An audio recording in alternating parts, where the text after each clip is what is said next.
Nala's 3 cubs had died 2 weeks earlier, and the pain of that loss sat heavy in her chest like a stone that would never dissolve or wash away no matter how much time passed or how many successful hunts she led or how many rival predators she drove from the pride's territory. 2 of them had succumbed to disease, a respiratory infection that swept through the pride during the unusually cold and wet season that year and took the weakest members first, which in the brutal mathematics of nature meant the youngest and most vulnerable who had not yet developed the immune systems or body mass to fight off the kind of pathogens that older lions could weather without serious complications. The 3rd cub, her only male in that litter and the one who had shown the most promise as a future coalition leader based on his size and aggression levels even at just 4 months old, had been killed by a rival male lion named Goliath who had challenged the pride's territory boundaries and saw the elimination of potential future competition as a strategic necessity rather than an act of cruelty or malice. Goliath had not killed the cub out of hatred but out of the same cold logic that governed most lion behavior, the understanding that every male cub who survived to adulthood represented a potential threat to his own genetic legacy and territorial control in years to come.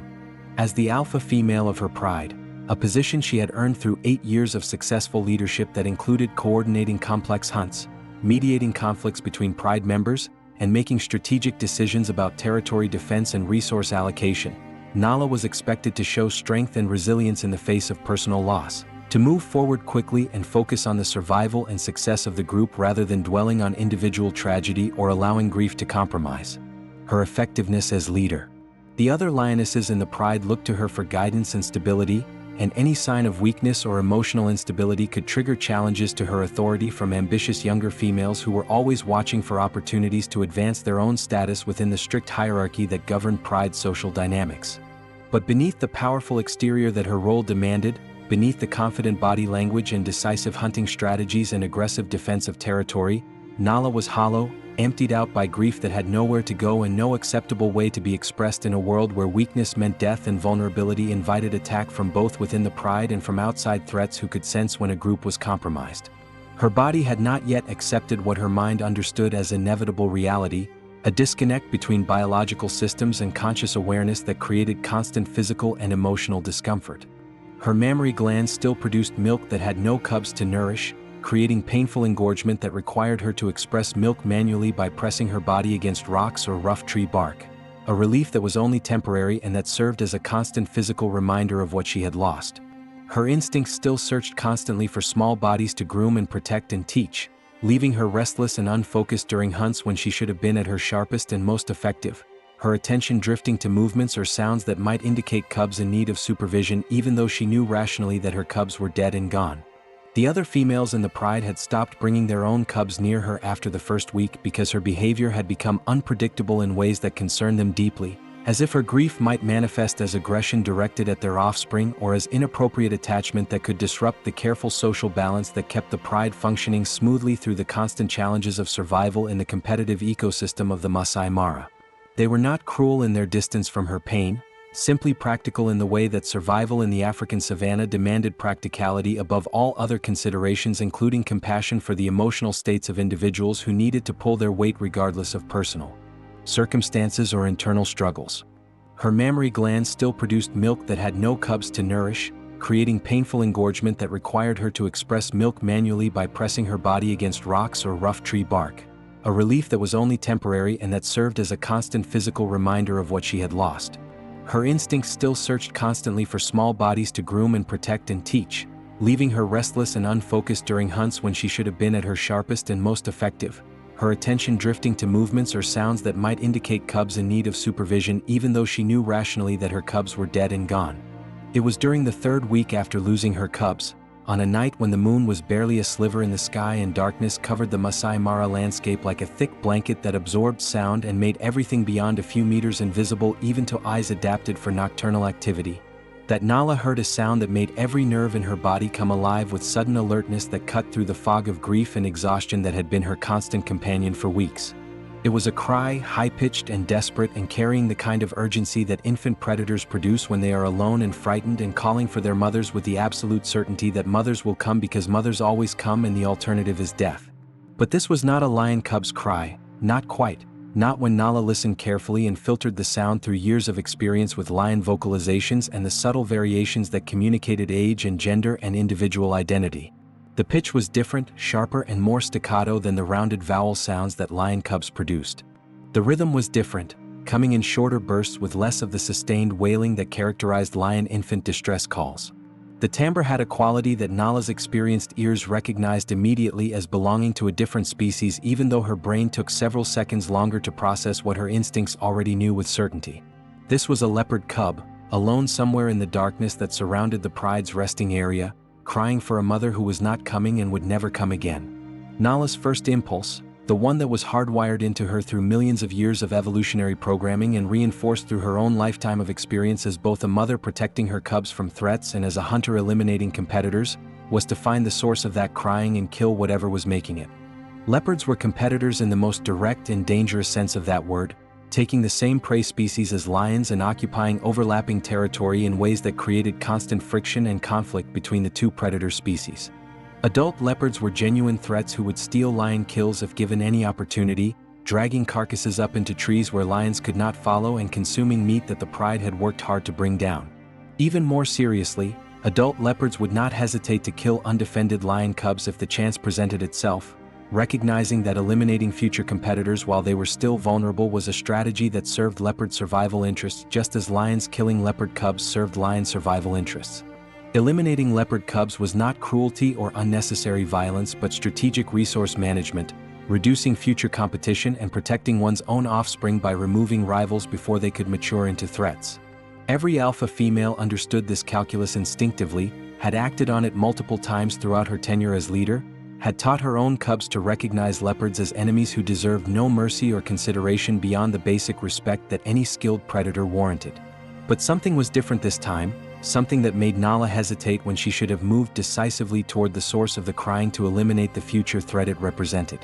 Her body was still flooded with maternal hormones that had nowhere to direct themselves, still primed at a biological level for caring and protecting and nurturing behaviors that had been abruptly cut off with no transition period to adjust to the new reality. The oxytocin and prolactin that had been regulating her maternal behaviors for months did not simply disappear when her cubs died, but continued circulating through her system and triggering caregiving impulses that had no appropriate outlet or target. Her ears heard an infant in distress, and every instinct that had been honed over years of raising multiple litters of cubs responded to that sound regardless of what species was making it or whether responding made any logical sense given the competitive dynamics between lions and leopards. She found herself moving toward the crying rather than away from it, compelled by forces she did not understand and would not have been able to explain even if lions possessed the cognitive framework for self-examination and analysis of their own motivations and decision-making processes. If you believe that love can transcend the boundaries that nature creates between species, that maternal instinct can override even the deepest evolutionary programming when circumstances align in unexpected and powerful ways, then please subscribe to Lion King Stories. Every subscription helps us share more incredible true tales from the African wilderness that challenge our understanding of animal behavior and prove that the natural world is far more complex and emotionally rich than we have given it credit for throughout most of human history. These stories matter profoundly because they remind us that rigid categories and simple explanations often fail to capture the truth of what happens when individual creatures make choices that defy the rules we thought governed their existence, when emotional drives prove stronger than survival logic, when the impossible becomes real through circumstances that no one could have predicted or planned. Your support allows us to keep documenting and sharing these extraordinary moments that expand human understanding of what is possible in nature and what motivations drive behavior in creatures we have historically dismissed as operating purely on instinct without emotional depth or complexity.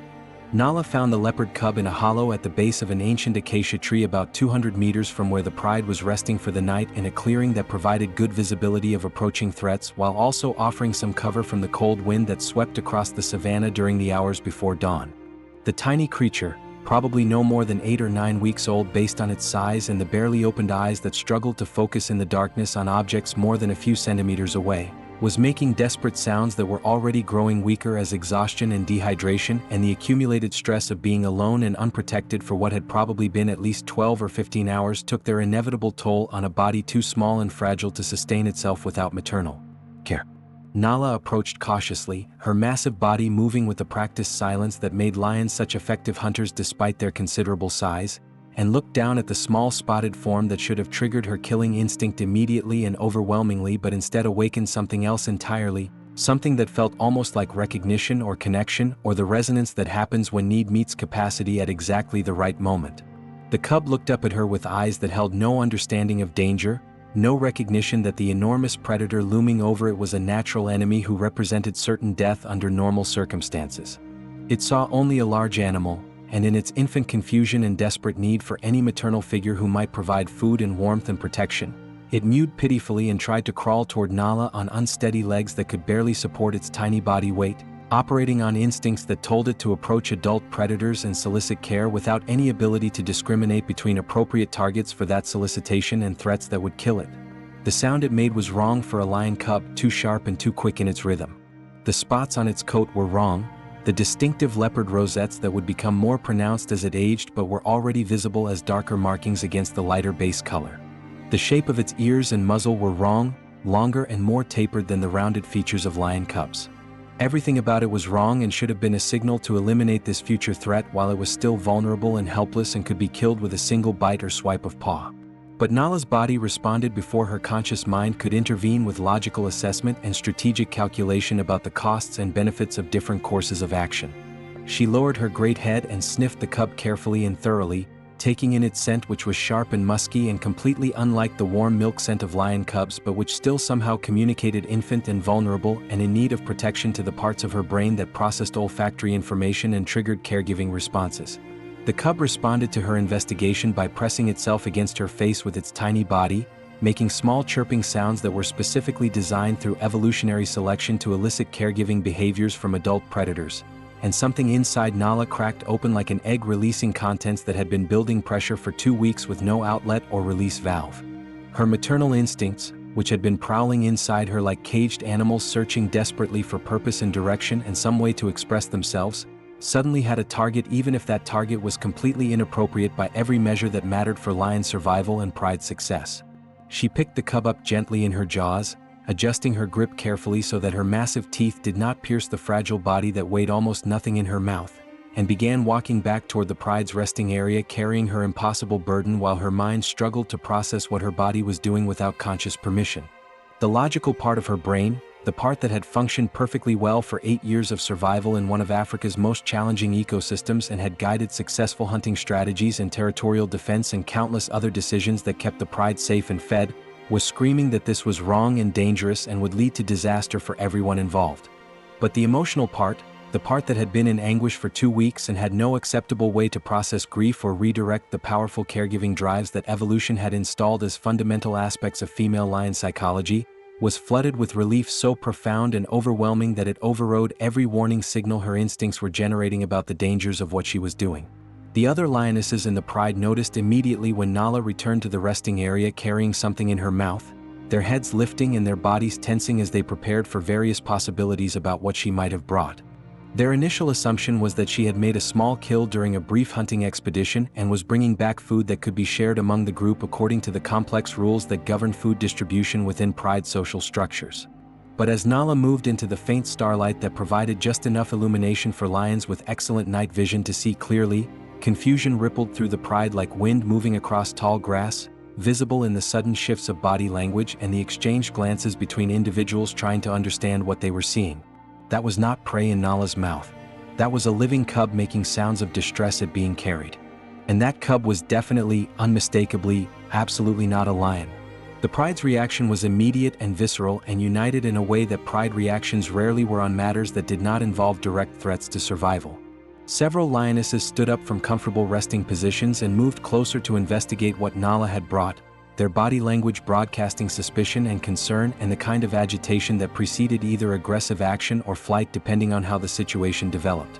Others pulled their own cubs protectively closer to their bodies, as if Nala's inexplicable behavior might somehow threaten their offspring or indicate that she had become unstable in ways that made her dangerous to the cubs of other females. One of the younger females, a 4-year-old named Zara who had always been ambitious and eager to challenge authority whenever she perceived weakness or poor judgment in the established hierarchy, actually growled a low warning sound that in pride dynamics was barely short of an explicit challenge to leadership and carried the implicit threat of escalation if the concerning behavior did not stop immediately. Nala set the leopard cub down carefully in the spot where she had been resting earlier, the depression in the grass that still held the warmth of her body and the scent that marked it as her specific territory within the pride's larger collective space. The cub immediately began making distress sounds again, crying for food and warmth and the comfort of maternal presence with the kind of insistent vocalization that infant predators produce when their needs are urgent and survival depends on attracting adult attention. Nala lay down in a position that would allow nursing, using her massive paw to gently pull the tiny spotted creature toward her belly and positioning it near her teats where milk was still available even though it was meant for lion cubs who would never drink it and was being wasted on a creature that would grow up to be a competitor and potential threat. The leopard cub latched on instinctively, beginning to nurse with the desperate intensity of an infant who had not eaten in what might have been an entire day or even longer, its tiny body trembling with the effort of extracting milk and the overwhelming relief of finally having its most basic survival needs met.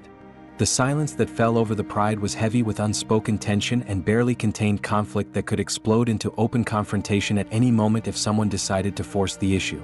What Nala was doing violated fundamental rules about species boundaries and resource allocation and the basic logic of survival that governed every decision lions made about how to invest time and energy. She was nursing a future competitor, teaching it to associate lions with safety and food, creating an attachment and dependency that would have devastating consequences when the leopard matured and its natural instincts kicked in to override any learned behaviors from kittenhood.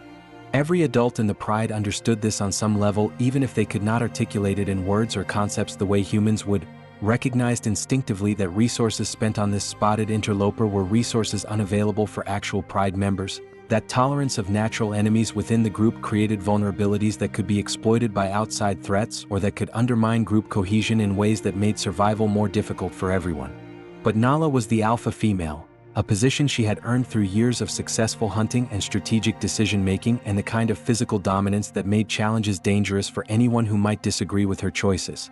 Her size advantage over most of the other females was significant, and her experience in combat both with prey and with other lions who had challenged her over the years meant that she knew how to fight effectively and decisively. Zara clearly wanted to object, wanted to point out that this was insanity that would get them all killed or at minimum compromise the pride's survival by wasting resources on an animal that would never contribute to group success and would eventually become a direct threat to lion cubs and hunting success.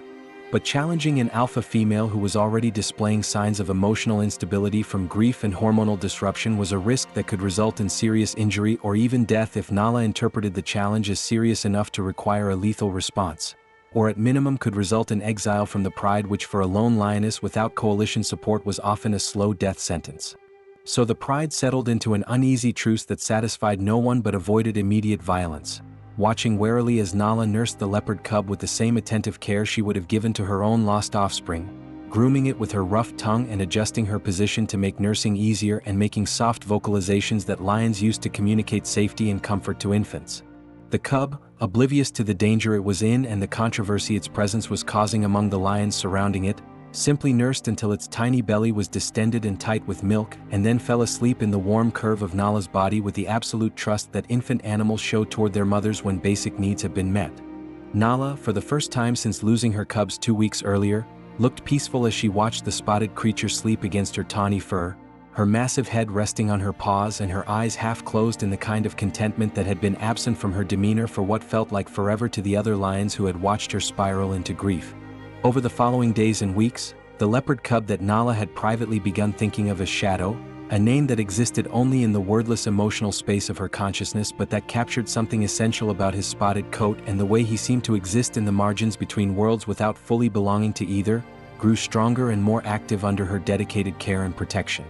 He nursed regularly on a schedule that Nala's body quickly adjusted to, gaining weight at a rate that veterinarians would later calculate as slightly faster than typical for leopard cubs, suggesting that lion milk might actually be richer in certain nutrients than leopard milk, or that the security of constant maternal presence reduced stress enough to improve metabolic efficiency. He began developing the coordination and muscle tone that healthy young predators display as they transition from helpless infancy to mobile curiosity, his movements becoming more purposeful and controlled as his nervous system matured and his muscles strengthened through the constant practice of moving and playing.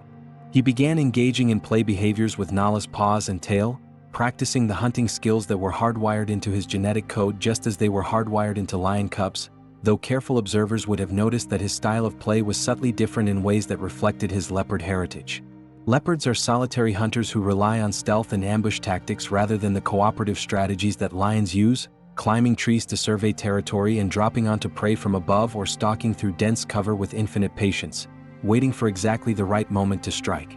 Lions are social hunters who use coordinated strategies and group dynamics to take down prey that individual lions could never successfully kill, relying on communication and role specialization and the ability to anticipate what other pride members will do during the complex choreography of a successful hunt. Shadow's play reflected his leopard heritage in ways that became more obvious as he grew older and his movements became more complex and purposeful.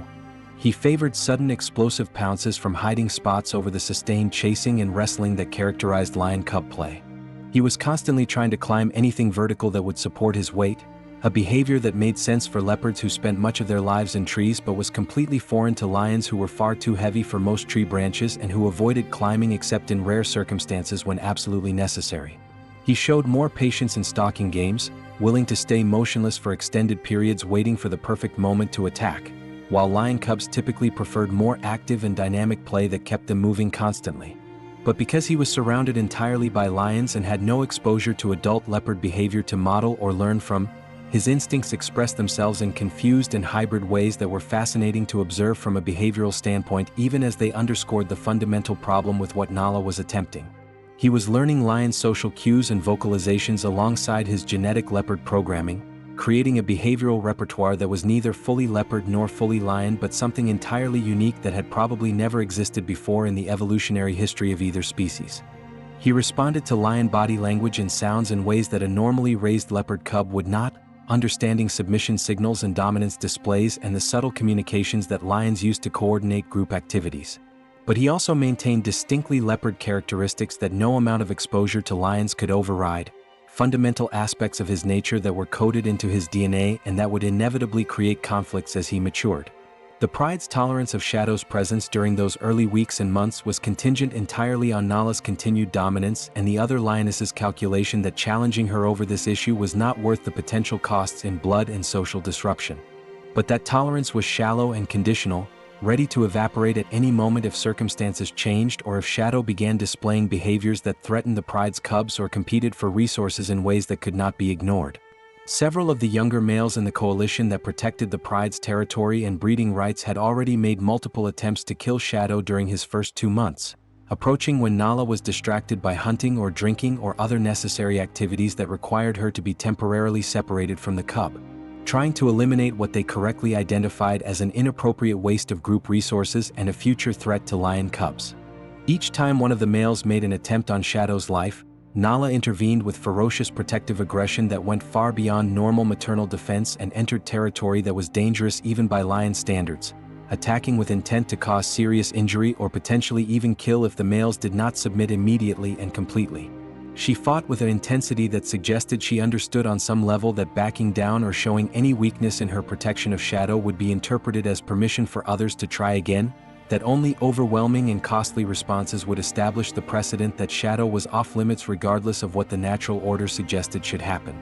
The males learned quickly that going after Shadow meant facing Nala's full fury, and they retreated each time bloody and chastened, calculating that killing one leopard cub was not worth the injuries they were sustaining or the potential for even more serious consequences if Nala escalated further. But the males were patient in the way that lions are patient when they believe time is on their side, waiting and watching for the inevitable moment when Nala's protection would weaken enough to create an opportunity. Shadow would eventually grow large enough to be seen as a genuine threat rather than just an annoying resource drain, triggering stronger aggressive responses that would be harder for Nala to counter. He would develop the scent profile and behavioral patterns of an adult male leopard as he reached sexual maturity, changing from something that could be tolerated as a strange anomaly into something that had to be eliminated as an active competitor. And Nala would eventually have new cubs of her own if she survived long enough to mate again, biological offspring who would command her primary protective instincts and might leave Shadow vulnerable to elimination by pride members who had been waiting months or years for exactly that shift in her priorities. The rangers who monitored the Maasai Mara ecosystem as part of ongoing conservation and research efforts became aware of Shadow's presence in the lion pride about 6 weeks after Nala had adopted him, through a combination of direct observation and reports from tour guides who had spotted something unusual in the group dynamics. David Mburu, a Kenyan wildlife biologist who had been studying this particular pride for 3 years as part of his doctoral research on lion social dynamics and hunting strategies, was conducting routine observations from his vehicle positioned at a respectful distance when he noticed something that made him lower his expensive binoculars and blink several times to make sure the harsh midday sun was not creating optical illusions or playing tricks with his heat-exhausted eyes. One of the young animals moving with the pride was spotted with the distinctive leopard rosette pattern that was absolutely unmistakable to anyone with even basic knowledge of African predators.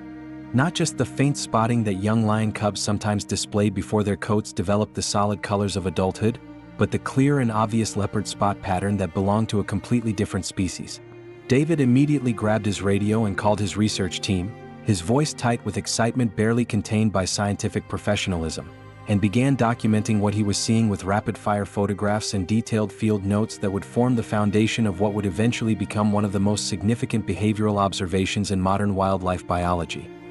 He knew that what he was witnessing was extraordinarily rare, if not completely unprecedented in documented wildlife behavior and scientific literature. There were historical anecdotes and folk stories about cross-species adoption in big cats, tales passed down among rangers and field researchers about lions raising cheetah cubs or leopards tolerating lion presence in ways that defied normal territorial behavior and competitive dynamics. But these were always third-hand accounts, stories told around campfires that grew more elaborate and less reliable with each retelling, lacking the kind of rigorous documentation and photographic evidence that would allow them to be verified or studied seriously by the scientific community that demanded reproducible observations and peer-reviewed analysis. This was fundamentally different from anecdotes and folklore. This was happening in real time, in a pride that was already being monitored as part of legitimate long-term research with established protocols and baseline data, with photographic evidence and multiple trained observers who could corroborate what was being seen and rule out alternative explanations. David spent the next several months essentially living in his research vehicle, documenting Shadow's integration into the pride with the kind of obsessive attention and detailed record-keeping that doctoral candidates bring to once-in-a-lifetime research opportunities that could define entire careers.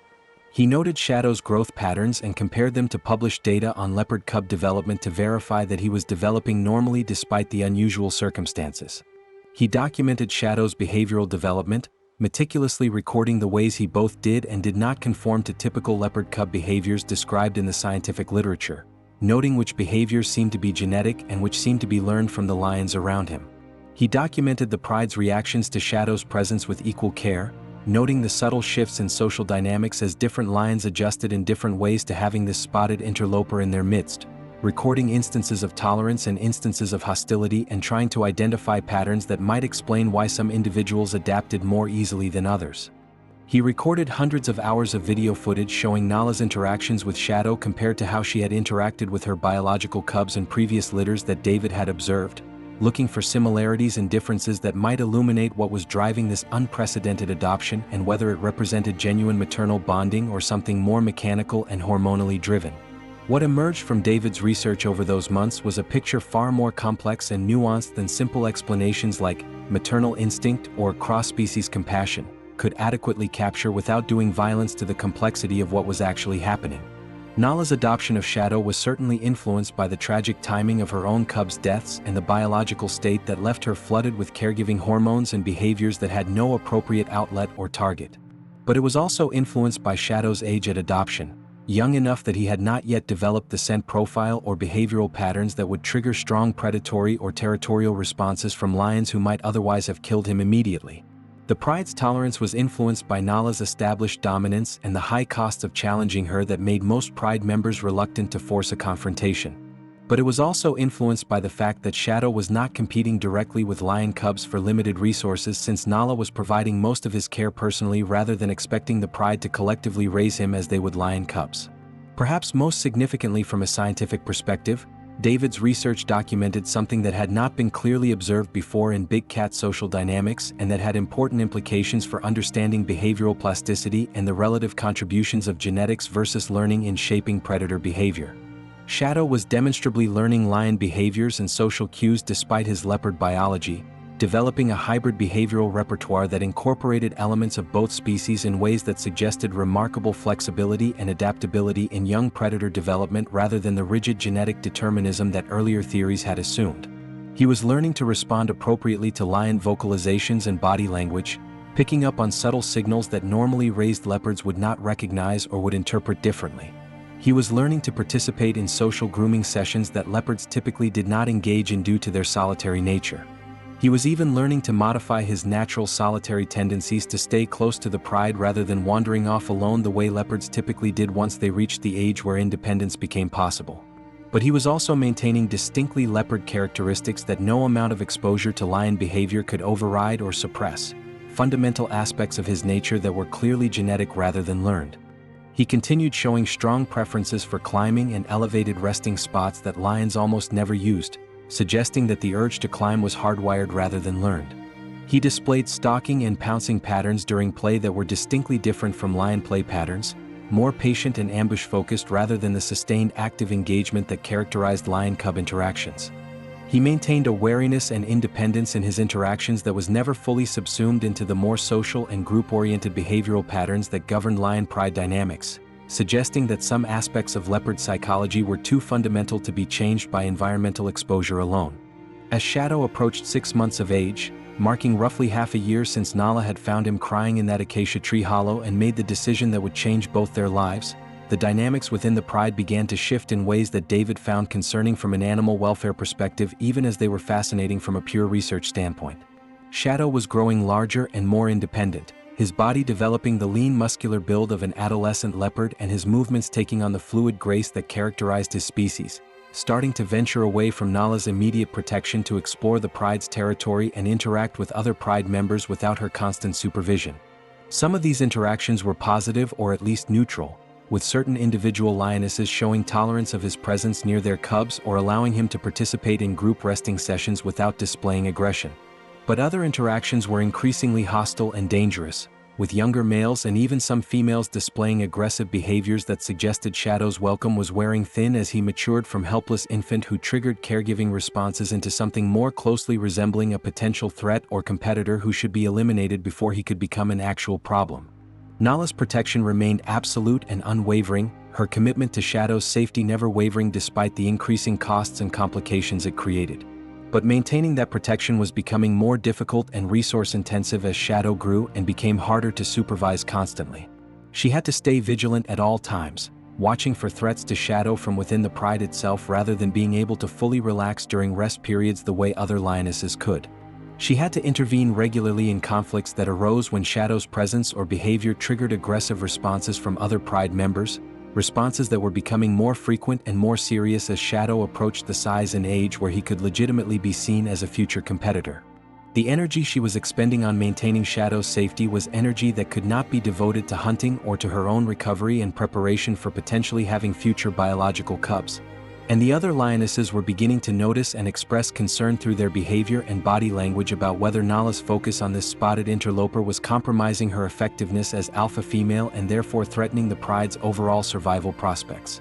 The crisis point that would ultimately determine Shadow's fate came when he was approximately 7 months old, still dependent on the pride for food and protection but large enough and capable enough that he was starting to trigger more serious aggressive responses from males who saw him as approaching the size where he could potentially be a competitor or active threat rather than just an annoying oddity. One of the coalition males, a 6-year-old lion named Assad who had always been the most vocal and aggressive opponent of Shadow's presence in the pride, made a determined and nearly successful attempt to kill the young leopard during a morning when Nala was away from the immediate area on a solo hunting expedition pursuing a small antelope that had wandered into thick bush where coordinated group hunting was impossible and individual stealth offered better chances of success. Assad approached Shadow while he was playing near a group of lion cubs under the lazy supervision of another female, deliberately separating him from the other youngsters through body blocking that prevented retreat in any direction except toward Assad himself, and launched an attack that would certainly have been fatal if it had connected fully with Shadow's vulnerable body. Shadow, operating on survival instincts that were barely developed but already proving life-saving in this moment of crisis, scrambled up the nearest acacia tree with the speed and agility that only leopards possess among African big cats, climbing to a height of approximately 8 meters where even the most determined and athletic lion could not follow because the branches would not support anything heavier than a leopard's lean frame.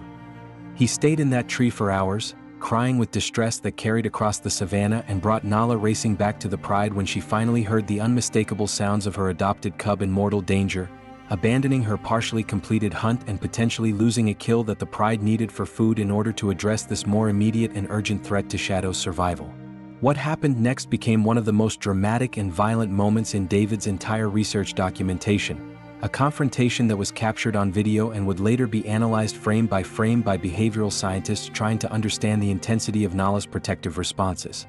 Nala confronted Assad with a level of ferocity and aggressive intent that went beyond normal pride discipline or hierarchy maintenance, attacking with what appeared to be genuine intent to cause serious injury or potentially even kill if Assad did not submit immediately and completely to her authority. The fight lasted less than 2 minutes of actual physical contact, but the intensity was extraordinary, leaving Assad with deep gashes across his face and shoulder that would require weeks to heal properly and would leave permanent scars as visible reminders of what happened when you challenged Nala's protection of Shadow.